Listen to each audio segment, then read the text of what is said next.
China का अपना पूरा तेल ईरान से आता है और ईरान की मजबूरी है कि कोई भी देश ईरान से हिम्मत नहीं जुटा रहा है तेल खरीदने की, क्योंकि ईरान से तेल खरीदने का मतलब अमेरिका से दुश्मनी। अब अमेरिका से दुश्मनी कोई मोलना नहीं चाह रहा है। अब रसिया रसिया के पास खुदे तेल का भंडार है तो उसको तेल की जरूरत ही नहीं है। तो अब ये इतना सस्ता तेल देता है ईरान, भारत खरीदे तो भारत को भी फायदा होगा। अगर भारत खरीदे तो 65 से 70 रुपए आएगा, लेकिन अमेरिका से कौन जाएगा दुश्मनी मोलने के लिए। तो चाइना कहता है भैया हमको सस्ता दे दो यहां से, तो चाइना ले जाता है। 90% ईरान का तेल चाइना लेके जा रहा है। अब किसी भी नेवी की इतनी तो हिम्मत नहीं है कि वो चाइना की जहाज को रोक सके, तो चाइना का जहाज मस्त जा रहा है। इसके अलावा अमेरिका अगर धमकी देंगे तो दुनिया का सबसे ज्यादा रेयर अर्थ मेटल जो एआई चिप बनाने में, जहाज बनाने में, हवाई हेलीकॉप्टर बनाने में, सैटेलाइट बनाने में, इलॉन मस्क का टेस्ला वगैरह बनाने में, या फिर कंप्यूटर, लैपटॉप, जो भी इलेक्ट्रॉनिक चीजें उसको बनाने के लिए, मिसाइल बनाने के लिए, एटॉमिक हमला बनाने के लिए, जहाज की इंजन बनाने, पार्ट पुर्जा के लिए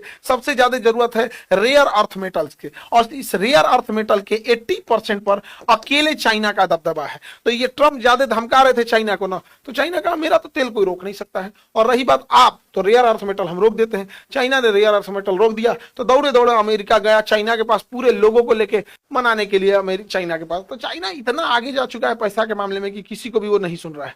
भारत ने भी इस युद्ध से दूर से ही बहुत कुछ सीखा है। अभी हम लोगों ने भी कामाकाजी ड्रोन बहुत अच्छी संख्या में बनाने लगे। हम लोग का भी शेषनाग ड्रोन है। अभी बहुत खतरनाक भारत की डीआरडीओ एक मिसाइल बना रही है, रुद्रम मिसाइल।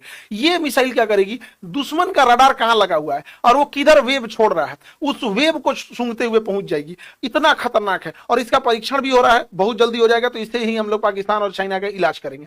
देखिए किसी शिप के ऊपर ईरान जो मार रहा है, इतना सटीक कैसे मार रहा है जैसे दुश्मन का कोई शिप है। अब यहां से ये जा रहा है, इस पर कितने तरह से अटैक होगा। तो यहां से मारेगा पहले बैलिस्टिक मिसाइल, एक नंबर तो पहले मार दिया बैलिस्टिक मिसाइल, उसके बाद मार देगा इस पे ड्रोन से हमला कर देगा।